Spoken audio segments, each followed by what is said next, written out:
Dieu de gloire, je te bénis, je te rends grâce, Saint-Esprit. Fais exactement comme tu veux. C'est vrai, j'ai des idées, j'ai des pensées. Mais je crois que ce qui compte, ce n'est pas mon intelligence, mais c'est ton esprit. La Bible dit, en réalité, dans l'homme, c'est l'esprit. C'est l'inspiration du Tout-Puissant qui donne l'intelligence. Ce matin, Saint-Esprit, ce que je veux, ce n'est pas que Karel Mbouroué parle, mais que toi, au travers de Karel Mbouroué, tu parles. Touche un homme, touche une femme, bouleverse l'entendement. Peut-être qu'il y a des gens qui sont venus sans attente, mais Saint-Esprit rencontre un homme, une femme ce matin, à l'endroit précis de son besoin.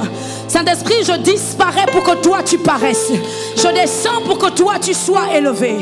La Bible déclare que c'est poussé par l'Esprit de Dieu que des hommes ont parlé de la part de Dieu. Saint-Esprit, ce matin, en accord avec les musiciens et les chantres, pousse-nous et nous promettons de te rendre toute la gloire. Au nom de Jésus, Amen. Asseyez-vous royalement dans sa présence. Amen. Ce que Ivana m'a fait là, Dieu voit. Amen. Ce matin, ce midi, cet après-midi, ça fait un mois, nous sommes le 31 mars, mais en réalité, depuis le mois de mars, nous avons commencé à nous entretenir avec vous sur le thème « Pas sans ma famille ». En résumé, pour les nouvelles personnes, déjà, je vous encourage à aller écouter les autres messages.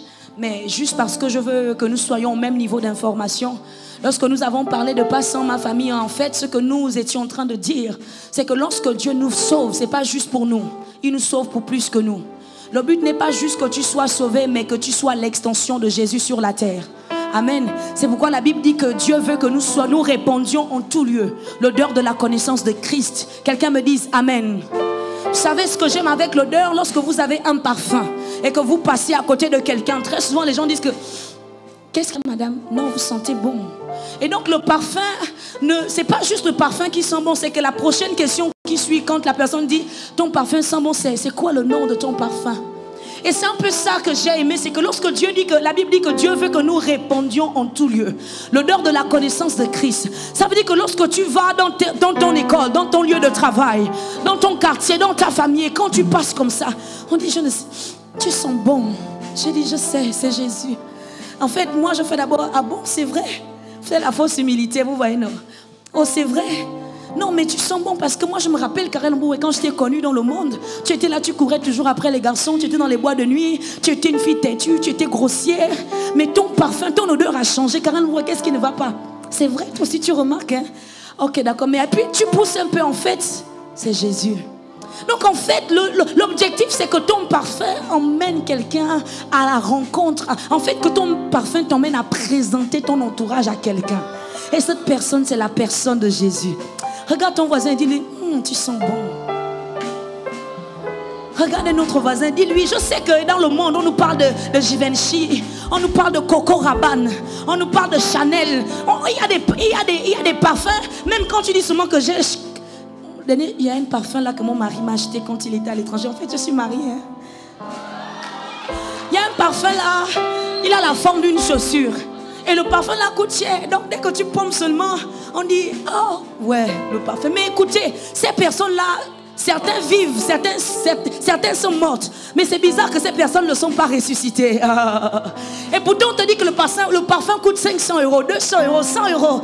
Ça coûte cher, mais en réalité, ces personnes, c'est vrai, tu sens bon, mais ça ne change pas qui tu es. Mais il y a un type de parfum. Le parfum de Jésus, non seulement tu sens bon, mais il ne te laisse pas tel qu'il t'a trouvé. Ah, quelqu'un dit Amen. Je ne sais pas comment tu étais quand Jésus t'a rencontré. Mais moi, Pasteur Bufani, Apessim, nous savons comment nous étions quand Jésus nous a rencontrés. Certains, vous étiez dans les bars. Ah. Certains, vous étiez au niveau de la cigarette. Et c'est pourquoi j'aime le sous-thème que j'ai choisi ce midi. Le sous-thème que j'ai choisi, c'est ivresse. D'une certaine façon, la plupart d'entre nous, nous connaissons des soulards. Ou bien nous connaissons des personnes, nous avons déjà été exposés à des personnes ivres. Une des choses que j'ai remarqué, c'est que c'est rare de voir quelqu'un qui s'est enivré de 10 bouteilles de régab ou de 10 bouteilles de liqueur seul. Très souvent, c'est pas péjoratif, hein. Pas péjoratif, excusez-moi. Mais quand je dis soulard, ne prenez pas ça mal. Mais je sais qu'il n'y a pas de soulard ici, c'est au Japon. D'accord, c'est au Japon. Mais ce que j'ai envie de dire, c'est que très souvent, lorsque vous voyez des soulards, ceux qui boivent vraiment, ils ne boivent jamais seuls. Ils ne boivent jamais seuls. Il y a toujours un bon gars, un pote qui est là à côté. C'est pourquoi lorsqu'on dit pas sans ma famille, si un brigand peut t'emmener à boire 10 bouteilles de régarbe, qu'est-ce que ça fait d'être avec les frères qui sont ivres du Saint-Esprit? Qu'est-ce que ça peut faire quand tu marches avec des frères qui, eux, ils ne sont pas ivres du vin, ils ne sont pas ivres d'alcool, ils ne sont pas ivres de cigarettes, mais qui sont ivres du vin de l'Esprit? Ah, quelqu'un n'a qu'à dire avec moi de nouvelles relations. Dans cette saison, que Dieu te donne des relations, des personnes selon son cœur. Des personnes qui sont ivres, même non pas des sugar. Des personnes qui sont ivres, non pas des sugar daddy. Des personnes qui sont ivres, non pas d'alcool. Des personnes qui sont ivres, non pas d'esprit de rejet, mais des personnes qui sont ivres de Jésus. Tu dis Amen et ça s'attache à toi. Amen. Et lorsque je suis allée regarder sur Google, ce que j'ai aimé découvrir, c'est que lorsqu'on parle d'ivresse, en fait, on parle d'une personne qui est dans un état d'excitation euphorique, avec troubles perceptifs, incoordination, des mouvements troubles, d'élocution et parfois libération de l'agressivité. Une ingestion massive de boissons alcoolisées ou de psychotropes, de sédatifs, en français simple, terre à terre. Une personne ivre, c'est une personne qui a consommé à l'excès de l'alcool ou des substances bizarres. Amen. Est-ce que vous comprenez quand je dis bizarre? Ça veut donc dire que la personne qui est ivre ne nous parle pas en réalité de lui, mais la personne ivre nous parle de ce qu'elle a consommé. C'est pourquoi vous allez voir lorsque vous rencontrez une personne, ils vont dire, c'est pas lui qui parle, c'est le vin qui parle. C'est pas lui qui parle, c'est la drogue qui parle. C'est pas lui qui parle, c'est la régarbe qui parle. C'est quoi le nom des jeunes aujourd'hui? On arrive comme ça. Quoi? Le kobolo. C'est pas lui qui parle, ce sont les kobolos qui parlent. Donc en réalité, lorsqu'une personne est ivre dans le monde physique, c'est que la personne a consommé à l'excès une substance. Et ce que j'ai aimé découvrir, c'est que si la personne ivre n'est pas au contrôle de qui il est, en fait, au contrôle de sa personne, ça veut donc dire que lorsque nous voulons parler d'ivresse de l'esprit, ça veut dire que lorsque tu parles en réalité, ce n'est pas toi qui dois parler, mais c'est cette substance qui est en toi. Ce n'est pas toi. En fait, quand on te voit parler, quand on te voit marcher, les gens se demandent, mais qu'est-ce qui se passe? On a connu cette jeune fille par le passé, mais lorsqu'on regarde la personne, on a l'impression que c'est une personne différente. Amen. Et c'est pourquoi j'aime la portion de texte que j'ai choisie ce matin pour vous parler. Vous pouvez rester assis. Nous allons partir, on va commencer par Jean 20. Jean 20 à partir du verset 4. Merci Saint-Esprit. Jean 20, rapidement. Le premier jour de la semaine, merci. Bon, c'est le verset 4, mais en fait, on va commencer au verset 1. Le premier jour de la semaine, non, c'est pas Jean 20, c'est Jean 21, pardon. Après cela, Jean 21, après cela, Jésus se montra encore aux disciples sur les bords de la mer de Tibériade. Et voici de quelle manière il se montra. Simon-Pierre, Thomas, appelé Didyme, Nathanaël de Cana en Galilée, les fils de Zébédée et 2 autres disciples de Jésus étaient ensemble. Simon-Pierre leur dit, je vais pêcher. Ils dirent, nous allons aussi avec toi. Ils sortirent et montèrent dans une barque et cette nuit-là, ils ne prirent rien. Amen. Amen. Et nous partons rapidement dans Acte 2. La production, aidez-moi. Dans Acte 2, nous sommes ensemble au verset.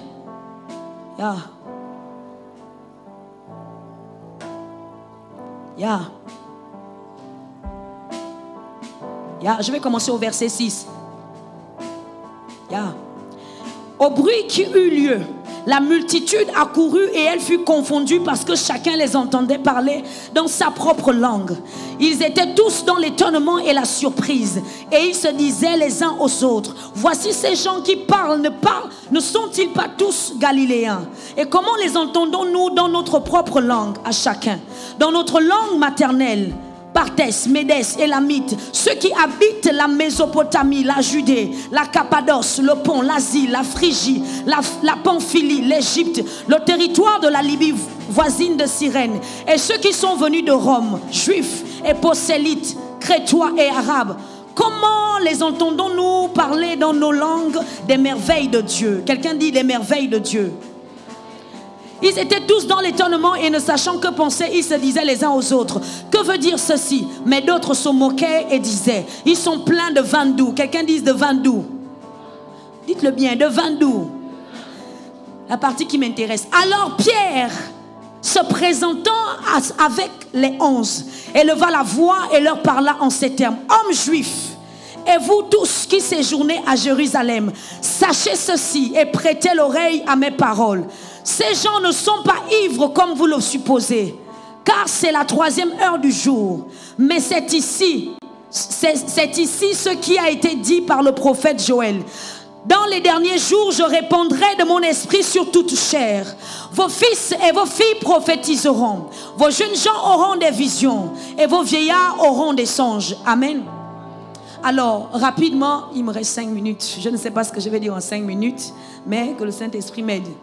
Alors, je vais rapidement planter le décor. Dans le livre de Jean 21, Jésus est mort, il est ressuscité. Et la Bible indique qu'il s'est déjà révélé à ses disciples. Ça veut dire que Jésus était déjà mort, il était ressuscité et ses disciples avaient déjà les preuves que Jésus n'est plus dans le tombeau et qu'il est ressuscité. Si vous êtes là, dites Amen.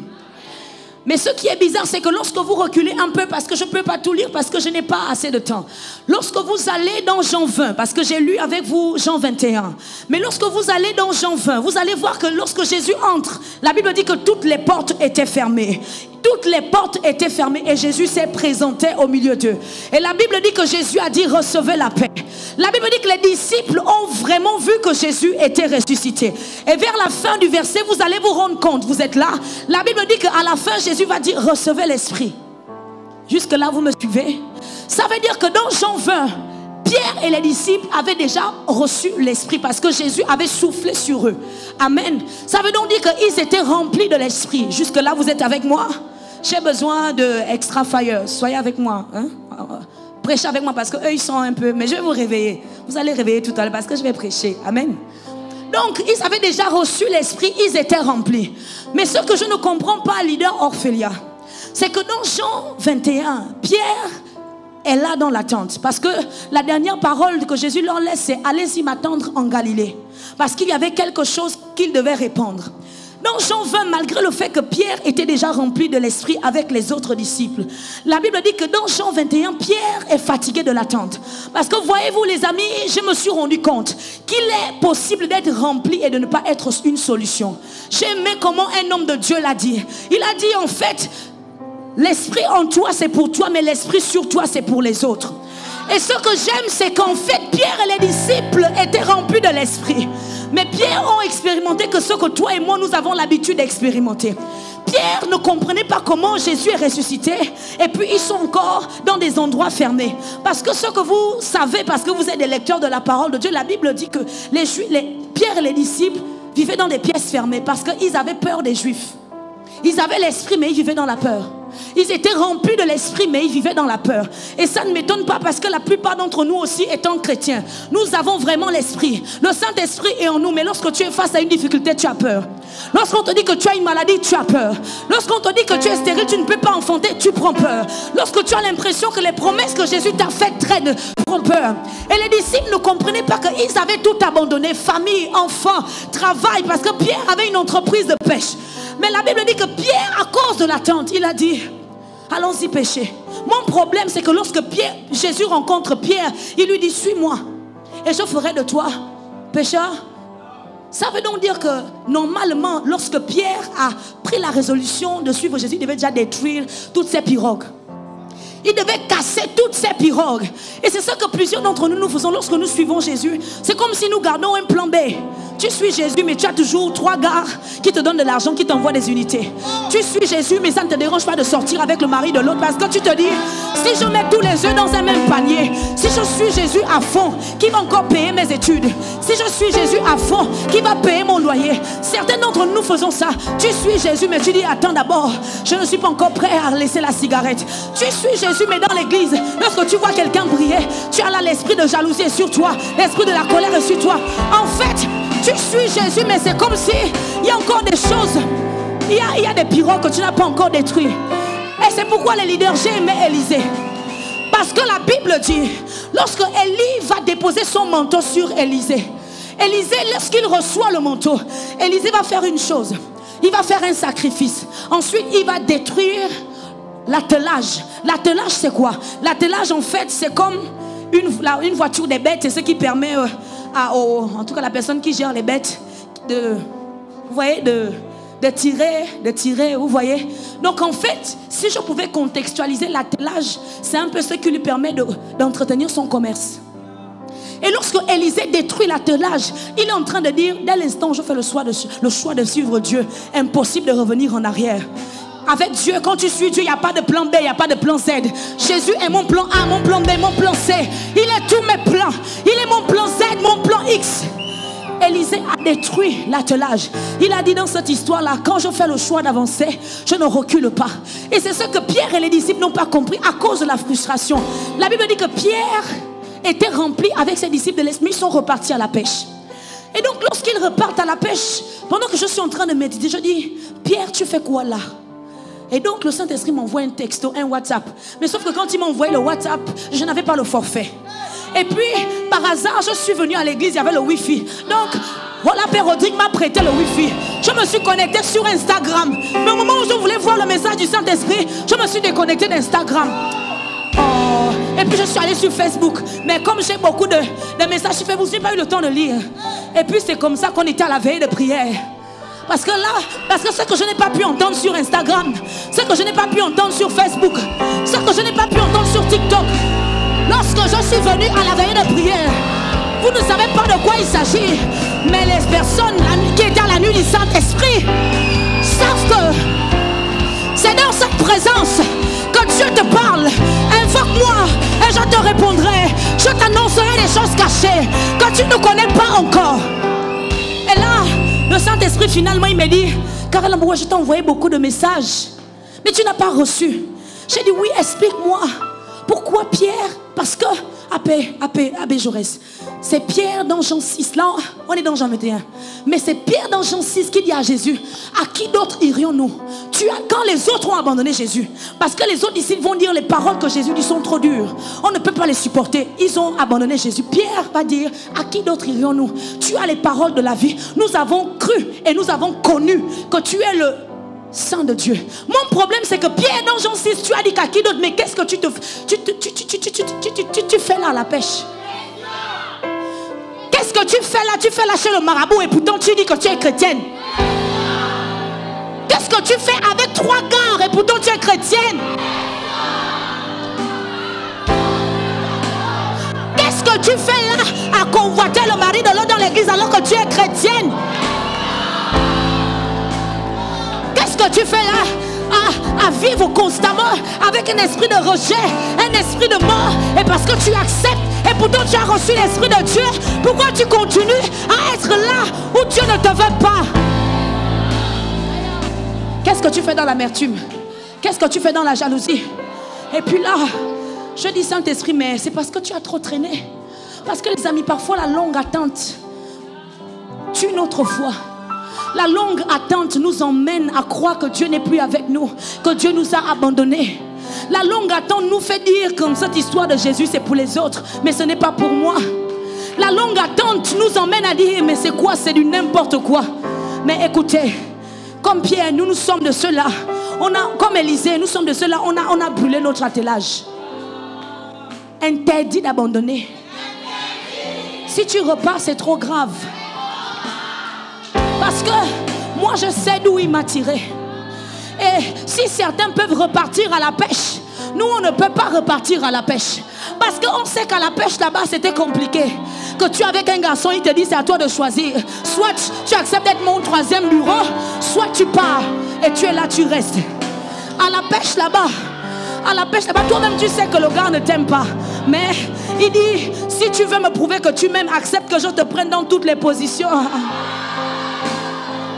Écoutez, il n'y a que les animaux, il n'y a que le cochon qui est d'accord de remanger ce qu'il a vomi. Mais je crois que sous le son de ma voix ici, il n'y a personne qui est d'accord de repartir manger ce à quoi il a renoncé. Aujourd'hui, si tu es sorti du monde, tu es sorti du monde. Impossible de repartir en arrière. Impossible de repartir à la pêche. Impossible de tourner le dos à Jésus. Jésus est ton plan A, il est ton plan B, il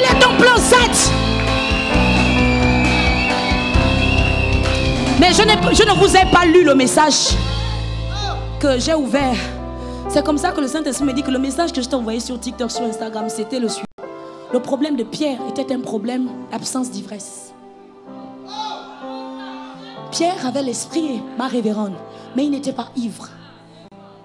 Parce que le Pierre qui renie Jésus devant une femme, il a l'esprit, mais il n'est pas ivre.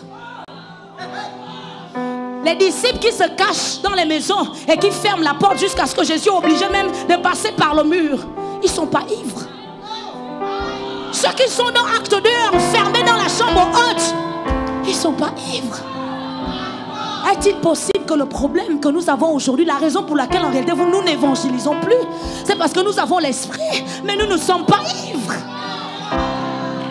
Tu parles en langue, tu as vraiment l'esprit, mais tu n'es pas ivre. Tu prêches comme je prêche, il ne faut pas suivre. Est-ce qu'on peut bien prêcher et ne pas être ivre? Tu mets sur tous les réseaux I love Jesus. Mais dans ton département, lorsqu'on te voit, tu es la plus spirituelle. Mais lorsqu'on voit les choses que tu postes sur les réseaux sociaux, il n'y a rien qui reflète que tu es ivre. Et là, le Saint-Esprit me dit qu'en fait, Karel Ambouroué, le problème c'est qu'il n'était pas ivre. Parce que le même Pierre, lorsqu'il se retrouve dans Acte 4, devant des gens qui les ont déjà battus, qui dit, les pharisiens, les juifs leur ont dit, on est d'accord de vous libérer. Parce que pour commencer, Pierre et Jean, ils ont d'abord commencé, ils ont rencontré, parce que c'est ça. Quand on est ivre, on doit avoir des preuves. Parce que ton ivresse doit nous... Si tu n'as pas des preuves, en fait, c'est que tu n'es pas crédible. Le Saint-Esprit en toi, c'est bien, mais si nous voulons être des chrétiens équilibrés, il nous faut le Saint-Esprit en nous, mais il nous faut le Saint-Esprit sur nous. Écoutez, lorsque Jésus sort du désert, dans Luc 4, verset 18, lorsqu'il se retrouve dans le temple, il ne dit pas l'Esprit du Seigneur est en moi. Parce qu'avant de rentrer et d'être appelé dans le désert, il était rempli du Saint-Esprit, les amis. Écoutez, est-il possible que parfois, parce que Jésus dit l'Esprit du Seigneur est sur moi, il m'a oint pour faire, pour guérir les malades, pour délivrer. Est-il possible que la raison pour laquelle parfois on n'arrive plus à guérir, à vivre le miraculeux, le surnaturel, c'est parce que nous avons l'Esprit, mais nous ne sommes pas ivres. Est-ce que nous pouvons recommencer à prier pour soupirer après l'ivresse du Saint-Esprit? Nous avons l'Esprit, mais nous ne sommes pas ivres. Et là, le Saint-Esprit me dit, leur problème c'était l'ivresse. Parce que lorsque, dans Acte 4, Pierre se retrouve, il dit, jugez s'il est plus important pour nous que de vous obéir à vous plutôt qu'à Dieu. Et après, je me dis, bon, Pierre peut dire ça, parce qu'il a renié Jésus, parce qu'il veut se racheter. Mais je me vois face à Étienne. Étienne, la Bible dit, il remplit de l'Esprit de Dieu. Il n'était pas pasteur, Étienne. Après, Étienne n'était pas pasteur. Il était alloué au service de table. La Bible dit que Étienne, pendant les gens qui étaient là, sur le point de le lapider, je dis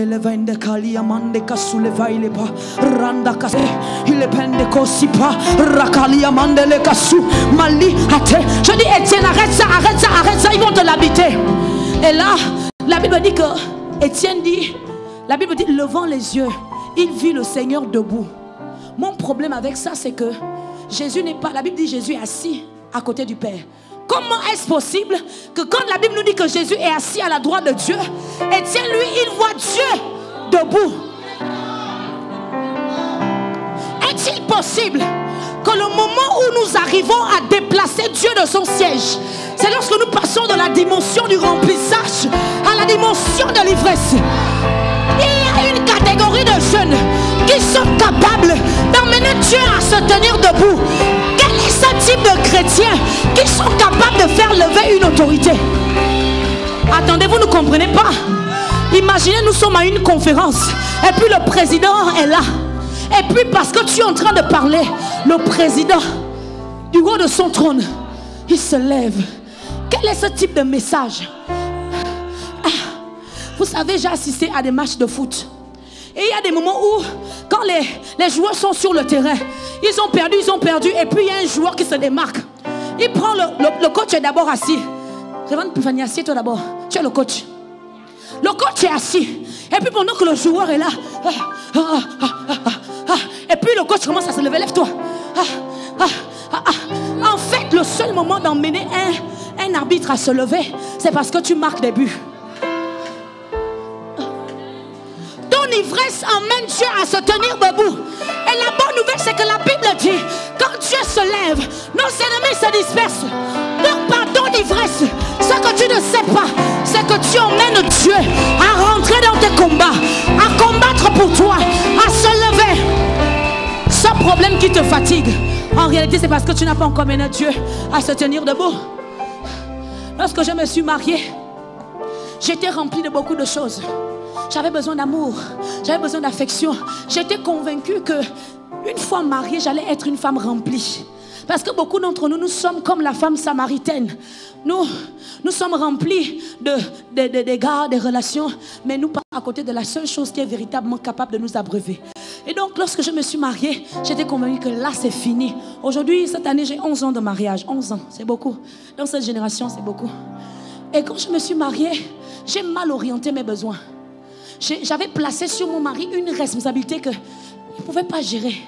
Les amis, parfois nous plaçons sur des gens des attentes que seul Dieu est capable de combler. Tu t'attends à ce que c'est quelqu'un qui te rende heureux, heureuse. Tu t'attends à ce que ce sont tes parents qui te couvrent d'amour. Tu t'attends à ce que ce soit à l'école, que ce soit tes amis qui te prouvent qu'ils t'aiment. Mais mon ami, dans cette histoire-là, à un moment, Dieu va permettre que tu sois frustré. Et la Bible dit qu'il fallait que Jésus passât par là. Il y avait près d'une ville. Mettez-moi rapidement Jean 4, verset. Vous devez voir cette révélation. Jean 4, rapidement. Jean 4, verset 4. Rapidement. Aidez-moi la production. Comme il fallait qu'il passât par là. Avance.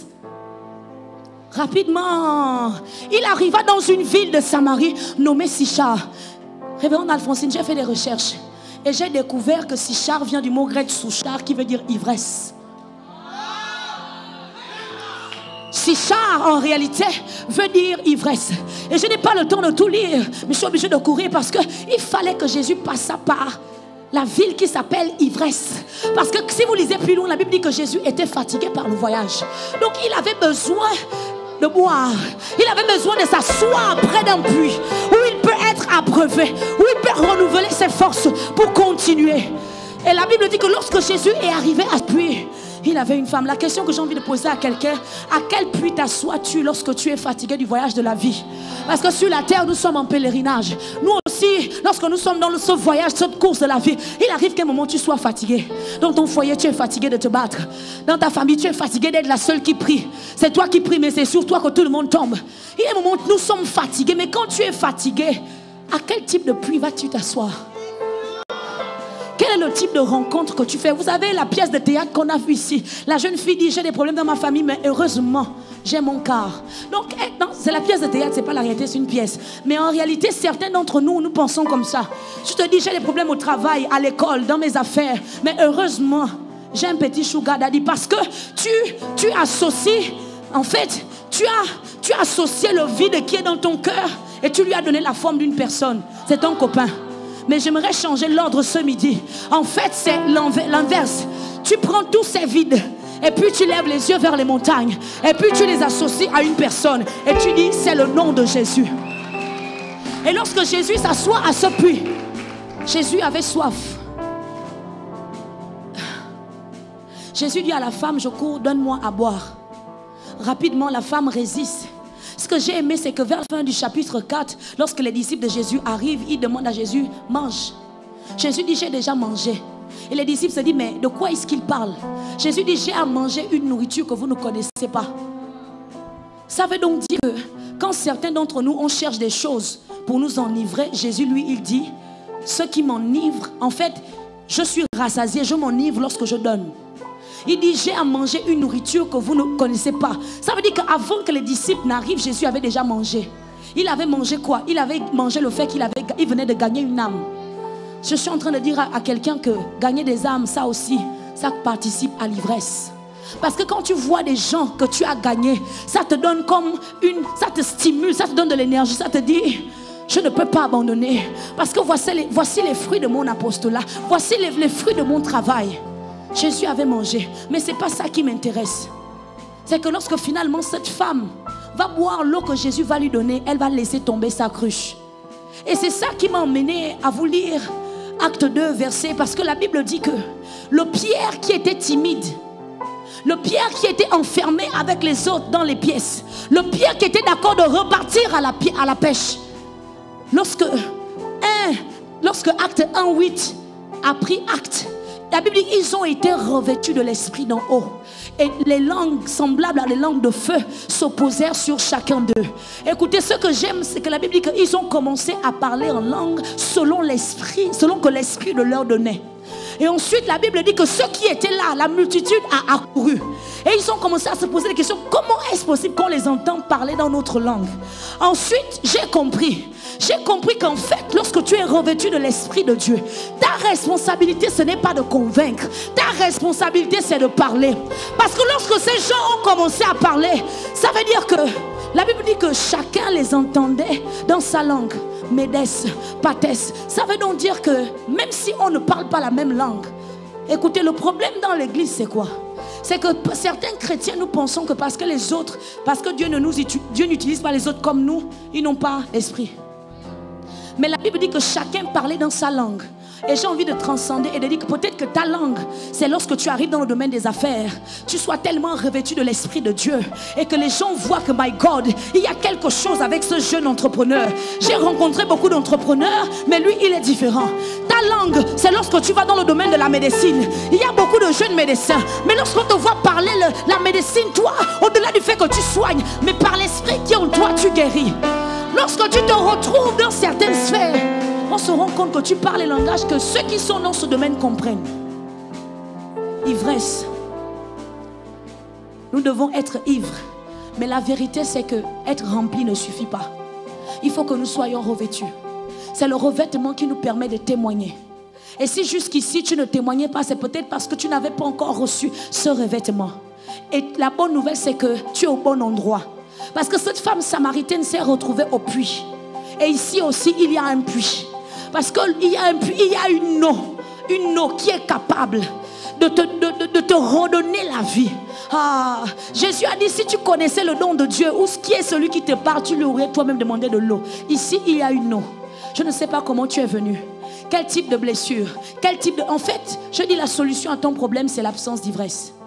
Il y a des personnes que j'ai rencontrées qui me disent, je suis timide, je ne peux pas parler devant les gens. La solution à ta timidité, c'est l'ivresse. Parce que Pierre était timide. Mais lorsqu'il a été rempli du Saint-Esprit, il est passé de Pierre qui a peur de parler à une femme à Pierre qui prêche la prédication et il gagne 3000 âmes.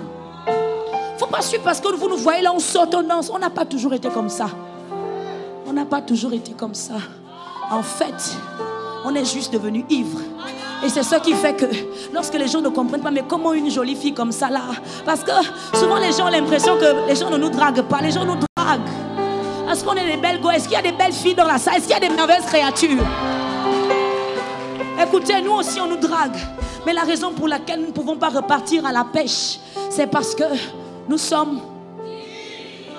Lorsque tu marchais avec des gens dans le monde, tu buvais et puis aujourd'hui tu les rencontres, disent allons je te fais une régabe. Tu dis je ne peux plus. La raison pour laquelle tu dis non à la régabe, c'est parce que tu es...